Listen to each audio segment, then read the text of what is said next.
First hi hello friends, ನಾನು third semester corporate ಅಕೌಂಟಿಂಗಲ್ಲಿ NEP ಮತ್ತು ನಾನ್ NEPಗೂ ಬರುತ್ತಿದ್ದು ಒಂದು ಅಂಡರ್ ರೈಟಿಂಗ್ ಆಫ್ ಶೇರ್ಸ್ ಅಂತ ಒಂದು ಪ್ರಾಬ್ಲಮ್ಸ್ ಇದೆ. ಅದರಲ್ಲಿ ಒಂದು 5 ಮಾರ್ಕ್ಸಿಗೆ ಬರ್ತಕ್ಕಂಥ ಚಾನ್ಸಸ್ ಇದೆ. ಅದರಲ್ಲಿ ನಾನು ಇವಾಗ ಮೊದಲಿಗೆ ಪ್ರಾಬ್ಲಮ್ನ ಎಕ್ಸ್ಪ್ಲನೇಷನ್ ಮಾಡ್ಕೊಡ್ತೀನಿ ನಿಮಗೆ, ನಂತರ ಸೊಲ್ಯೂಷನ್ ನೋಡೋಣ. ಓಕೆನಾ?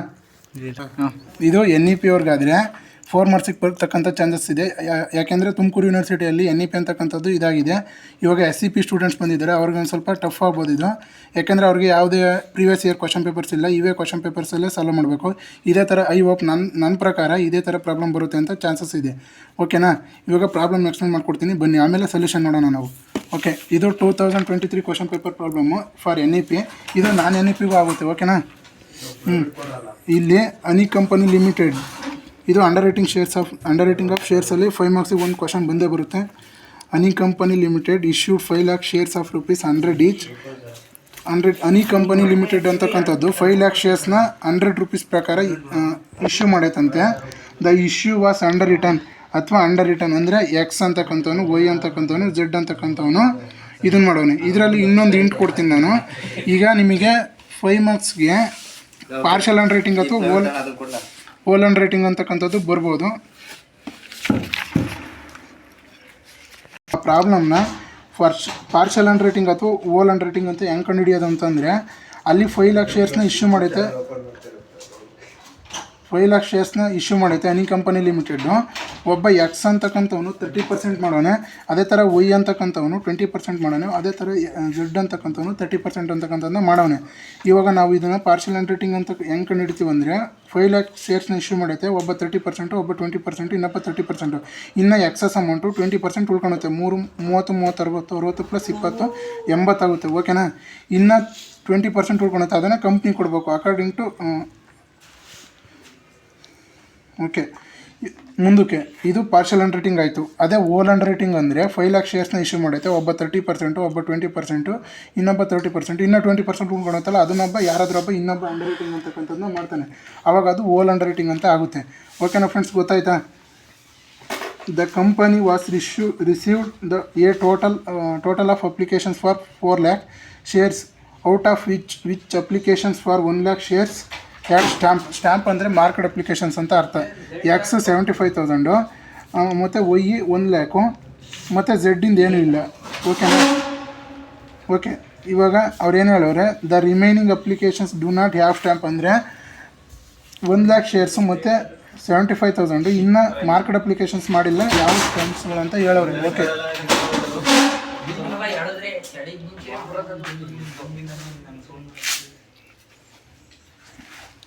Out of which applications for 1 lakh shares of rupees X ಅಂತಕ್ಕಂಥವನು 75,000 ಮಾರ್ಕೆಟ್ ಅಪ್ಲಿಕೇಶನ್ಸ್ ಅಂತಕ್ಕಂಥದ್ದನ್ನ ಮಾಡೋನೆ. And had a stamp of Y 1 lakh shares, had a stamp of Z. Okay, remaining applications do not ಯಾವ stamp ಅಂತ ಹೇಳೋರೆ. Okay, ಯಾವ ಇನ್ನೂ ಉಳಿದಂಥ ಅಪ್ಲಿಕೇಶನ್ಸ್ನ ಸ್ಟ್ಯಾಂಪ್ ಅಂದರೆ ಮಾರ್ಕೆಟ್ ಅಪ್ಲಿಕೇಶನ್ಸ್ ಅಂತ ಮಾಡ್ತಿಲ್ಲ. Okay, determine the liability of each underwriter ಅಂತ ಹೇಳೋರೆ. ಈಗ ಇದಕ್ಕೆ ಸೊಲ್ಯೂಷನ್ ನೋಡೋದಾದರೆ ಫಸ್ಟಿಗೆ ಕ್ಯಾಲ್ಕುಲೇಷನ್ ಅಂತಕ್ಕಂಥದ್ದನ್ನ ಮಾಡ್ಕೋಬೇಕು. ಲಯಬಿಲಿಟಿ ಅಂತಕ್ಕಂಥದ್ದನ್ನ ಪರ್ಸೆಂಟೇಜಲ್ಲಿ ಕೊಟ್ಟವ್ರೆ, ಅಮೌಂಟಲ್ಲಿ ಕೊಟ್ಟಿಲ್ಲ. ಅವರು 30%, 20%, 30% ಅಂತ ಕೊಟ್ಟವ್ರೆ. ಓಕೆ, ಇವಾಗ ಕ್ಯಾಲ್ಕುಲೇಷನ್ ಆಫ್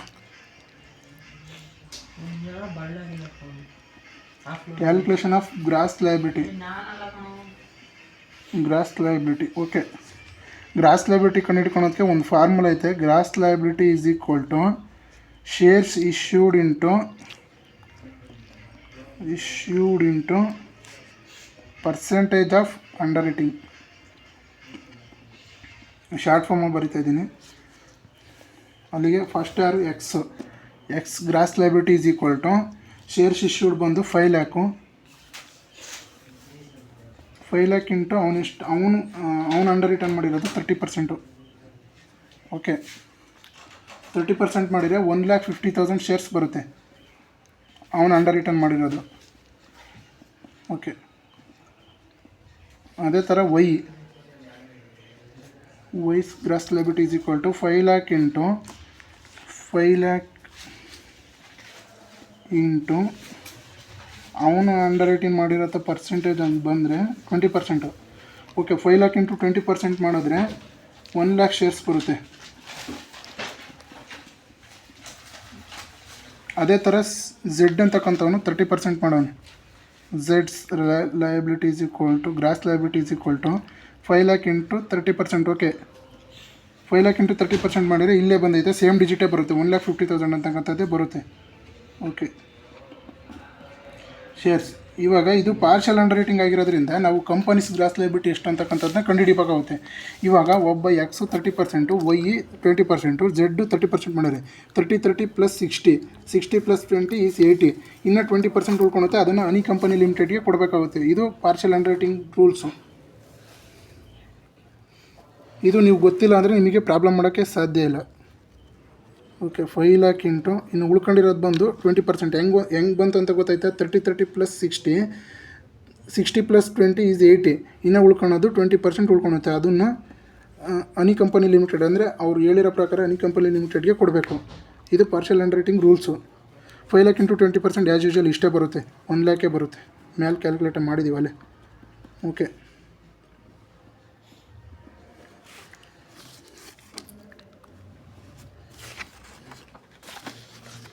ನೆಕ್ಸ್ಟು ಈ ಫಾರ್ಮೆಟಿಗೆ ತಕ್ಕಂತೆ ಮೊದಲು ಕ್ಯಾಲ್ಕುಲೇಷನ್ ಆಫ್ ಅನ್ಮಾರ್ಕ್ಡ್ ಫಾರ್ಮ್ಸ್ ಮಾಡ್ಕೋಬೇಕು.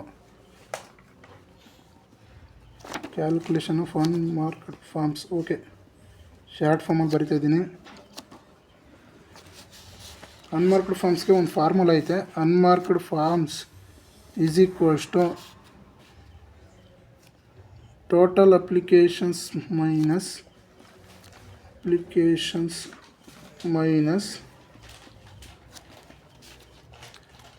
Total marked forms. Okay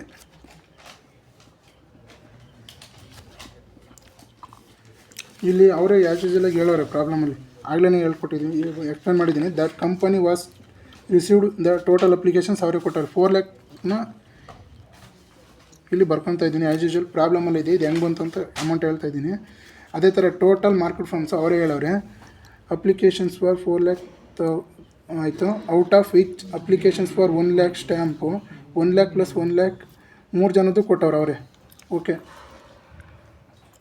1 lakh plus 1 lakh 2 lakh 2,75,000 total market forms ಆಗುತ್ತೆ. ಓಕೆ ನೆಕ್ಸ್ಟು ಡಿಡಕ್ಟ್ ಮಾಡಿದರೆ 1,25,000 ಬರುತ್ತೆ. ಇದು ಹೆಂಗೆ ಬಂತು ಅಂದರೆ ಟೋಟಲ್ ಅಪ್ಲಿಕೇಶನ್ಸ್ ರಿಸೀವ್ ಮಾಡಿರೋದು ಕಂಪನಿ 4 ಲ್ಯಾಕು, ಅದರಲ್ಲಿ ಟೋಟಲ್ ಮಾರ್ಕೆಟ್ ಫಾರ್ಮ್ಸ ಕಳ್ಕೋಬೇಕು. ಎಕ್ಸು ವೈ ಝಡ್ಡು ಮತ್ತು 3 ಕೊಟ್ಟವ್ರು. ಇಲ್ಲಿ ಕ್ವಶನ್ ಆಗಲೇ ಎಕ್ಸ್ಪ್ಲೇನ್ ಮಾಡಿದ್ದೀನಿ. 3 ಜನದ್ದು ಟೋಟಲ್ ಮಾಡಿ ಇಲ್ಲಿ ಬೇಕಾದರೆ ಬರ್ಕೊಳ್ಳಿ. 1 ಲ್ಯಾಕ್ ಪ್ಲಸ್ ಇದು ಹೆಂಗೆ ಬಂತು ಅಂತ 1 ಲ್ಯಾಕ್ ಪ್ಲಸ್ 75,000. ಓಕೆ ಇದು ನಮ್ಮ ಅನ್ಮಾರ್ಕೆಡ್ ಫಾರ್ಮ್ಸು ಬಂತು. ಇವಾಗ as usual easy problem solution ಮಾಡೋದು. ಸೊಲ್ಯೂಷನಿಗೆ ಬರೋಣ. ಬುಕ್ಸ್ ಆಫ್ ಮೊದಲಿಗೆ ಫಾರ್ಮೇಟ್ ಹೇಳ್ಕೊಡ್ತೀನಿ. Books of any company limited, statement of net liability of A B and C ಅಥವಾ XYZ ಯಾವುದಾದ್ರೂ ಹಾಕ್ಕೊಳ್ಳಿ. ಆಯಿತು XYZ ಹಾಕೋಣ. XYZ. ಓಕೆ ಫಾರ್ಮೆಟ್ ಬಂದು ಒಬ್ಬೊಬ್ರು ಒಂದೊಂದು ಥರ ಹಾಕಿಸ್ತಾರೆ ಫಾರ್ಮೆಟು. ನಾನು ಈ ಥರ ಹಾಕ್ಕೊಂಡಿದ್ದೀನಿ. ಪರ್ಟಿಕ್ಯುಲರ್ಸು ಅಂಡರ್ ರೈಟರ್ಸ್ ಹಾಕ್ಕೊಂಡಿದ್ದೀನಿ XYZ ಮತ್ತು ಅನಿ ಕಂಪನಿ ಲಿಮಿಟೆಡ್ ಹಾಕ್ಕೊಂಡಿದ್ದೀನಿ. ಟೋಟಲ್ ಕಲಮ್ ಹಾಕ್ಕೊಂಡಿದ್ದೀನಿ. ಇದು ಏನು ಬೇಕಾಗಿಲ್ಲ ಅಂದ್ಕೊಂಡಿದ್ದೀನಿ, ಇರಲಿ ಏನೂ ಆಗೋಲ್ಲ. ಅಕಾರ್ಡಿಂಗ್ ಟು ರೂಲ್ಸು ಟೋಟಲ್ ಕಲಮು ಹಾಕಬೇಕು. ಕೆಲವೊಂದು ಬುಕ್ಕಲ್ಲಿ ಹಾಕಿರಲ್ಲ, ನೀವು ಹಂಗಂತ ಟೆನ್ಷನ್ ಮಾಡ್ಕೊಳಕ್ಕೆ ಹೋಗ್ಬೇಡ್ರಿ. ಹಾಕಿದ್ರೆ ನಡೀತೈತೆ, ಹಾಕಿಲ್ಲ ಅಂದರೆ ನಡೀತದೆ. ಓಕೆ ಫಸ್ಟಿಗೆ ಬಂದು ಗ್ರಾಸ್ ಲಯಬಿಲಿಟಿ.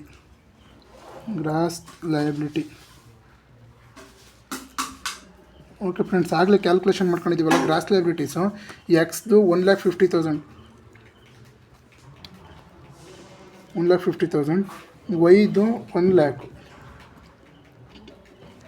ಅದೇ ಥರ ಝೆಡ್ದು 1,50,000. ಇನ್ನು ಉಳ್ಕೊಂಡಿರೋದೆಲ್ಲ ಕಂಪ್ನಿ ಕೊಡ್ತೀವಿ 1 ಲ್ಯಾಕ್. ಓಕೆ ಟೋಟಲ್ ಎಷ್ಟಾಗುತ್ತೆ ಅಂದರೆ ಇದು ಬಂದು ಟೋಟಲ್ಲು ಆಗಲೇ ಅವ್ರು ಹೇಳಿರೋ ಪ್ರಕಾರ 5 ಲ್ಯಾಕ್ ಆಗುತ್ತೆ. ಅವರೇ ಮುಂಚೆ ಹೇಳ್ಬಿಟ್ಟವ್ರೆ 5 ಲ್ಯಾಕ್. ಓಕೆ ಇದು ಅರ್ಥ ಆಯ್ತಾ?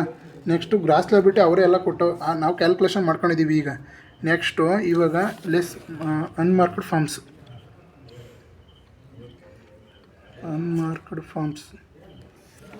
ಅಥವಾ ಅಪ್ಲಿಕೇಶನ್ಸ್ ಯಾವುದಾದ್ರೂ ಬರೀರಿ. Unmarked forms. ಇವಾಗ ನಾವು ಅಲ್ಲೇ ಕ್ಯಾಲ್ಕುಲೇಷನ್ ಮಾಡ್ಕೊಂಡಿದ್ದೀವಿ.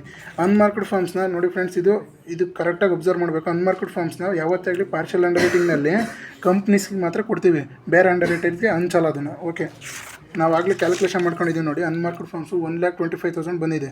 ಅದನ್ನು ಆ್ಯಸ್ ಯೂಶುವಲ್ ಇವಾಗ ನಾನು ಹೇಳಿರೋ ಪ್ರಕಾರ 1,25,000 ಅಕಾರ್ಡಿಂಗ್ ಟು ರೂಲ್ಸ್ ಪ್ರಕಾರ ಪಾರ್ಷಲ್ ಅಂಡರ್ ರೈಟಿಂಗ್ ರೂಲ್ಸ್ ಏನು ಹೇಳುತ್ತೆ ಅಂದರೆ, ಎಷ್ಟು ಎಕ್ಸಸ್ ಆಫ್ ಅಮೌಂಟ್ ಉಳ್ಕೊಳುತ್ತೋ ಅದನ್ನು ಅಂಡರ್ ರೈಟಿಂಗ್ ಮಾಡಿ ಎಕ್ಸಸ್ ಆಫ್ ಅಮೌಂಟ್ ಉಳ್ಕೊಂಡಿರೋದನ್ನ ನಾವು ಕಂಪ್ನಿಗೆ ಮಾತ್ರ ಕೊಡ್ತೀವಿ, ಬೇರೆ ಯಾವುದೇ ಅಂಡರ್ ರೈಟಿಂಗ್ ಹಂಚಲ್ಲ. ಅಂಡರ್ ರೈಟರ್ಸ್ ಯಾರಿದ್ರೂ ಅವ್ರಿಗೆ ಹಂಚಲ್ಲ. ಓಕೆ, 1,25,000 ಹನಿ ಕಂಪನಿ ಲಿಮಿಟೆಡಿಗೆ ಮಾತ್ರ ಕೊಡ್ತೀವಿ. ಓಕೆ, ಆ್ಯಸ್ ಯೂಶುವಲ್ ಅದನ್ನು ಟೋಟಲ್ ಕಾಲಮನ್ನು ಬರೆಯೋಣ. ಅದೇ ಥರ ಓಲ್ ಅಂಡರ್ ರೈಟಿಂಗ್ ಆದರೆ ನಾವು ಬಂದಿರತಕ್ಕಂಥ ಅನ್ಮಾರ್ಕ್ಡ್ ಅಪ್ಲಿಕೇಶನ್ಸ್ನ ಯಾವುದು ಟೋಟಲ್ ಕಾಲಮ್ನಲ್ಲಿ ಬರೆದು ಈ ಕಾಲಮ್ ಎಕ್ಸ್ಕ್ಲೂಡ್ ಆಗುತ್ತೆ, ಹನಿ ಕಂಪನಿ ಲಿಮಿಟೆಡ್ ಅಂತ. ಅದೇ ಓಲ್ ಅಂಡರ್ ರೈಟಿಂಗ್ ಅಥವಾ ಕಂಪ್ಲೀಟ್ ಅಂಡರ್ ರೈಟಿಂಗ್ ಆದಾಗ ಅದನ್ನು ಮಾತ್ರ ಟೋಟಲ್ ಕಾಲಮಲ್ಲಿ ಬರೆದು ಆ್ಯಸ್ ಯೂಶುವಲ್ ಆಗಿ ಇದ್ರಾಗೆ ಅದಕ್ಕೆ ಇಲ್ಲಿರ್ತ ಮೂವರು ಅಂಡರ್ ರೈಟರ್ಗೂ ಹಂಚುತ್ತೀವಿ. 3 ಜನ ಇದ್ದಾರಲ್ಲ, ಇವ್ರು ಮೂವರಿಗೂ ಇಲ್ಲಿ ಬರೆದು ಹಂಚುತ್ತೀವಿ. ಅದು ಆ ಥರ ಆಗುತ್ತೆ. ಅದು ಓಲ್ ಅಂಡರ್ ರೈಟಿಂಗು. ಇದು ಪಾರ್ಷಲ್ ಅಂಡರ್ ರೈಟಿಂಗ್ ಆಗಿರೋದ್ರಿಂದ ಕಂಪ್ನೀಸಿಗೆ ಮಾತ್ರ ಕೊಡ್ತೀವಿ ಅನ್ಮಾರ್ಕ್ಡ್ ಫಾರ್ಮ್ಸ್. ಓಕೆನಾ ಫ್ರೆಂಡ್ಸ್? ನೆಕ್ಸ್ಟ್ ಇವಾಗ ಇದನ್ನು ಡಿಡಕ್ಟ್ ಮಾಡ್ಕೊಳ್ಳೋಣ. ಇದೆಲ್ಲ ನಿಲ್ಲಾಗುತ್ತೆ.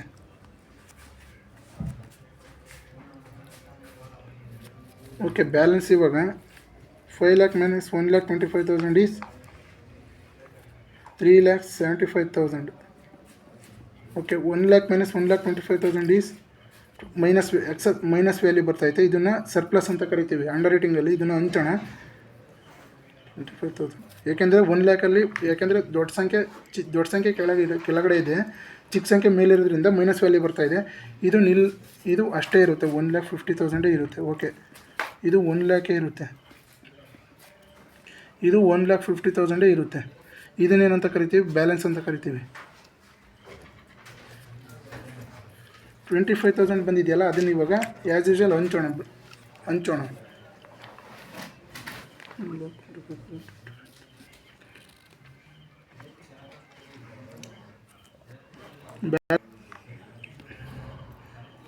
ನೆಕ್ಸ್ಟ್ ಇವಾಗ ಇದರಲ್ಲಿ ಮಾರ್ಕ್ಡ್ ಫಾರ್ಮ್ಸ್ ಅಂತಕ್ಕಂಥದ್ದನ್ನ ಕಳ್ಕೊಳ್ಳೋಣ. ಮಾರ್ಕ್ಡ್ ಫಾರ್ಮ್ಸ್ ಅದನ್ನು ಸರ್ಪ್ಲಸ್ ಹಂಚ ತೋರಿಸ್ತೀನಿ ಬ್ರೋ, ಯಾರು ತಲೆ ಕೆಡಿಸ್ಕೊಬೇಡಿ. ಮಾರ್ಕ್ಡ್ ಫಾರ್ಮ್ಸು ಅವ್ರು ಹೇಳಿರೋ ಥರ 1 lakh ಯಾರ್ದು ಎಕ್ಸ್ದು. ಓಕೆ, 1 lakhs ಎಕ್ಸ್ ಕ್ವಶನಲ್ಲಿ ಅವರೇ ಕೊಟ್ಟವ್ರೆ, ಆಗಲೇ ಎಕ್ಸ್ಪ್ಲೇನ್ ಮಾಡಿದ್ದೀನಿ. 1 lakh ಮತ್ತು ಅದೇ ಥರ ಎಕ್ಸ್.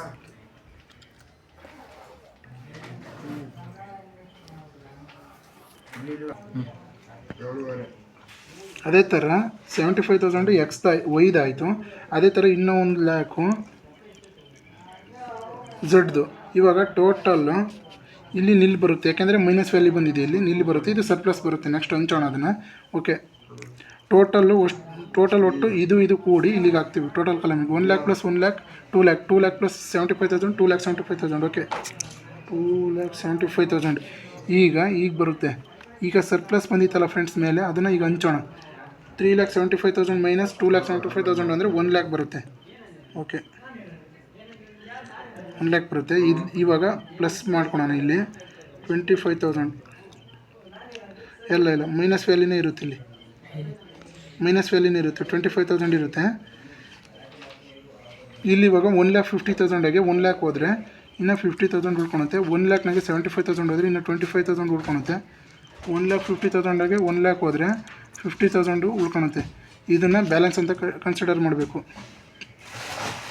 ಓಕೆ, ಇವಾಗ ಏನು ಆಗಲೇ ಹೇಳಿದೆ ತಾನೆ ನಿಮಗೆ, ಸರ್ಪ್ಲಸ್ ಬಂದಿದೆ ಇಲ್ಲಿ ಕಂಪ್ನಿದು. ಹನಿ ಕಂಪನಿ ಲಿಮಿಟೆಡ್ ಅಂತಕ್ಕಂಥದ್ರಲ್ಲಿ ಸರ್ಪ್ಲಸ್ ಅಂತಕ್ಕಂಥದ್ದು ಎಕ್ಸಸ್ ಅಮೌಂಟು ಬಂದಿದೆ. ಅದನ್ನು ಹಂಚೋದು ಹೇಗೆ ಅಂತ ತೋರಿಸ್ತೀನಿ. 25,000 ತಾನೇ ಎಕ್ಸಸ್ ಬಂದಿದ್ದು. 25,000 ಇದು ಟೋಟಲ್ ಕಾಲಮ್ ನಿಲ್ಲಾಗುತ್ತೆ. ಓಕೆನಾ ಫ್ರೆಂಡ್ಸ್? ಇವಾಗ 25,000 ಯಾವ ಥರ ಹಂಚೋದು ಅಂದರೆ ಓಕೆ ಫ್ರೆಂಡ್ಸ್, ಇವಾಗ ಎಕ್ಸಸ್ ಅಮೌಂಟ್ ಬಂದಿತ್ತು, ಇದು ಸರ್ಪ್ಲಸ್ ಹಂಚೋದು ತೋರಿಸ್ತೀನಿ ಅಂತ ಆಗಲೇ ಹೇಳಿದ್ದೆ. ಅದನ್ನು ಯಾವ ಥರ ಹಂಚಬೇಕು ಅಂದರೆ, ಮೊದಲಿಗೆ ಈ 25,000 ಅಂತಕ್ಕಂಥದ್ದನ್ನು ತಗೊಂಡು 25,000 ಇಂಟು ಅವ್ರ ಗ್ರಾಸ್ ಲಯಬಿಲಿಟಿ ರೇಷಿಯೋ ಪ್ರಕಾರ ಹಂಚಬೇಕು. ನೋಡಿ ಫ್ರೆಂಡ್, ಆಗಲೇ ಎಕ್ಸಸ್ ಅಮೌಂಟ್ ಬಂದಿತ್ತಲ್ಲ, ಅದನ್ನು ಯಾವ ಥರ ಹಂಚೋದು ಅಂತ ತೋರಿಸ್ತೀನಿ. ಇದನ್ನು ಕ್ಲಾರಿಫೈ ಆಗಿ ನೋಡ್ಕೊಳ್ಳಿ, ಯಾವುದೋ ಡೌಟ್ ಇದು ಮಾಡ್ಕೊಬಿಡಿ. ಈಸಿಯಾಗೇ ಇದೆ. ಈಗ 25,000 ನಮಗೆ ಎಕ್ಸಸ್ ಅಮೌಂಟ್ ಬಂತು, ಯಾವುದು ಹನಿ ಕಂಪನಿ ಲಿಮಿಟೆಡ್ದು. ಅದನ್ನು ಯಾವ ರೀತಿ ಹಂಚ್ಬೇಕು ಅಂದರೆ, ಇಲ್ಲಿ ನೋಡಿ, ಇಲ್ಲಿ ಗ್ರಾಸ್ ಲಯಬಿಲಿಟಿ ಅಂತ ಇದೆಯಲ್ಲ, ಅದನ್ನು ರೇಷಿಯೋ ಕೊಂಡು ಇಟ್ಕೋಬೇಕು. ಇಲ್ಲಿ 4 0 ಹೋದರೆ 15 ಉಳ್ಕೊಳುತ್ತೆ. ಓಕೆ, ಇಲ್ಲಿ 4 0 ಹೋದರೆ 10 ಉಳ್ಕೊಳುತ್ತೆ, ಇಲ್ಲಿ 4 0 ಹೋದರೆ 15 ಉಳ್ಕೊಳುತ್ತೆ. ಇದನ್ನು ಇನ್ನೊಂದು ಥರನ ಸಿಂಪ್ಲಿಫೈಸ್ ಮಾಡೋದು, 5 ಮಗ್ಗಿ ಥರನ ಸಿಂಪ್ಲಿಫೈ ಮಾಡ್ಕೊಳ್ಳೋದು. ಸಿಂಪ್ಲಿಫೈ ಮಾಡೋದು ಹೆಂಗೆ ಅಂದರೆ 5 3 5 2 ಮತ್ತು 5 3 ಈ ಥರನೂ ಬರುತ್ತೆ. ಈ ಥರ ಮಾಡ್ಕೊಂಡ್ರೆ ಸರಿ, ಈ ಥರನೂ ಮಾಡ್ಕೊಂಡ್ರೆ ಸರಿ, ಯಾವ ಥರ ಬೇಕಾದರೂ ಮಾಡ್ಕೊಬೋದು ನೀವು. ಮೊದಲಿಗೆ ನೋಡಿ ಇಲ್ಲಿ 25,000 into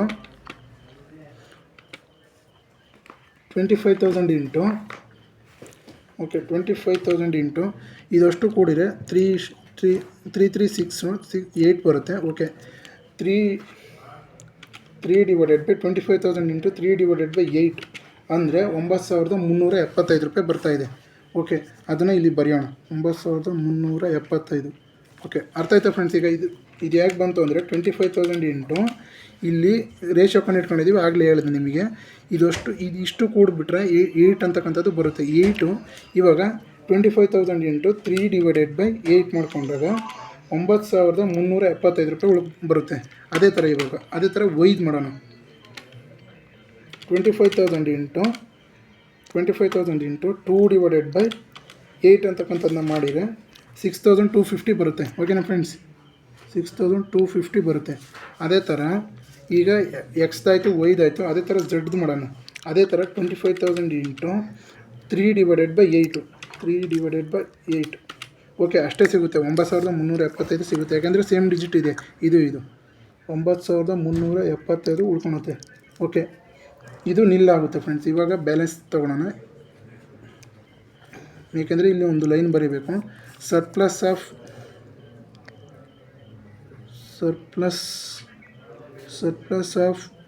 any company limited surplus of any company limited divided among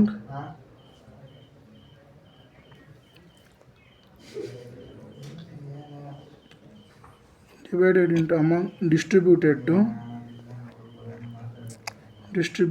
to X, Y and then Z ಅವ್ರಿಗೆ ಹಂಚಿದ್ದೀವಂತ ಲೈನ್ ಇದು. ಓಕೆನಾ ಫ್ರೆಂಡ್ಸ್? ಈ ಥರ ಬರೀಬೇಕು, ಇಲ್ಲಾಂದರೆ ಮಾರ್ಕ್ಸ್ ಇಲ್ಲ, ಮಾರ್ಕ್ಸ್ ಕಡಿಮೆ ಆಗುತ್ತೆ. ಓಕೆ ಇವಾಗ ಸರ್ಪ್ಲಸ್ ಹಂಚಿದ್ದೀವಿ ಫ್ರೆಂಡ್ಸ್. ಇವಾಗ ಕಳ್ಕೊಂಡ್ರೆ ನಮಗೆ ಗ್ರಾಸ್ ಲಯಬಿಲಿಟಿ ಅಂತಕ್ಕಂಥದ್ದು ಸಿಗುತ್ತೆ, ಅಲ್ಲ ನೆಟ್ ಲಯಬಿಲಿಟಿ ಸಿಗುತ್ತೆ. ಈ ಆ್ಯಸ್ ಯೂಶುವಲ್ 1 ಲಕ್ಷ ಹಂಗೆ ಉಳ್ಕೊಳುತ್ತೆ ಇದು, ಯಾಕೆಂದರೆ ಇಲ್ಲಿ ಏನೂ ಇಲ್ಲ ವ್ಯಾಲ್ಯೂ. ಓಕೆ ಈ 25,000 ಇನ್ನೇನಿದು ನಿಲ್ಲಾಗುತ್ತೆ. ಓಕೆ 50,000ದಲ್ಲಿ 9,375 ರೂಪಾಯಿ ಹೋದರೆ 40,625 ರೂಪಾಯಿ ಬರುತ್ತೆ. ಓಕೆ ಇದರಲ್ಲಿ ಇದನ್ನು ಡಿಡಕ್ಟ್ ಮಾಡಿದರೆ 78,750 ಬರುತ್ತೆ. ಅದೇ ಥರ 50,000ದಲ್ಲಿ ಮೈನಸ್ 9,375 ಮಾಡಿದರೆ 40,625 ಬಂದಿದೆ. ಓಕೆ ಇದನ್ನು ಏನಂತ ಕರಿತೀವಿ? Net liability of under net liability. Okay ಇಷ್ಟನ್ನು ಮಾಡಿದ್ರೆ ನಿಮಗೆ NEP-ನವ್ರಿಗಾದರೆ NEP ಯಾಕೆಂದರೆ ಇಲ್ಲ ಇವಾಗ, NEP-ನವ್ರಿಗಾದರೆ 4 ಮಾರ್ಕ್ಸ್ ಪ್ರಾಬ್ಲಮ್ ಇದು. ಅದೇ ಥರ SEP-ನವ್ರಿಗಾದರೆ ಈಗ ಹೊಸ ಎಜುಕೇಷನ್ ಪಾಲಿಸಿ ತಂದಿರೋ ಪ್ರಕಾರ ಇದು 5 ಮಾರ್ಕ್ಸಿಗೆ ಬರ್ತಕ್ಕಂಥ ಚಾನ್ಸಸ್ ಇರುತ್ತೆ. ಕೇರ್ಫುಲ್ಲಾಗಿ ನೋಡ್ಕೊಳ್ಳಿ. ಏನಾದರೂ ಗೊತ್ತಾಗಲಿಲ್ಲ ಅಂದರೆ ಕೇಳಿ ಕಮೆಂಟ್ ಮಾಡಿ. ಓಕೆನಾ ಫ್ರೆಂಡ್ಸ್? ವಿಡಿಯೋ ಇಷ್ಟ ಆಗಿದ್ರೆ ಲೈಕ್ ಸಬ್ಸ್ಕ್ರೈಬ್ ಮಾಡಿರಿ. ಸರಿ ಆಯಿತು, ಇದು ಅರ್ಥ ಆಗಿದ್ದರೆ ಲೈಕ್ ಮಾಡಿ, ಏನಾದರೂ ಇದ್ದರೆ ಕಮೆಂಟ್ಸ್ ಮಾಡಿ, ನಾನು ತಿಳಿಸ್ಕೊಡ್ತೀನಿ. Okay friends.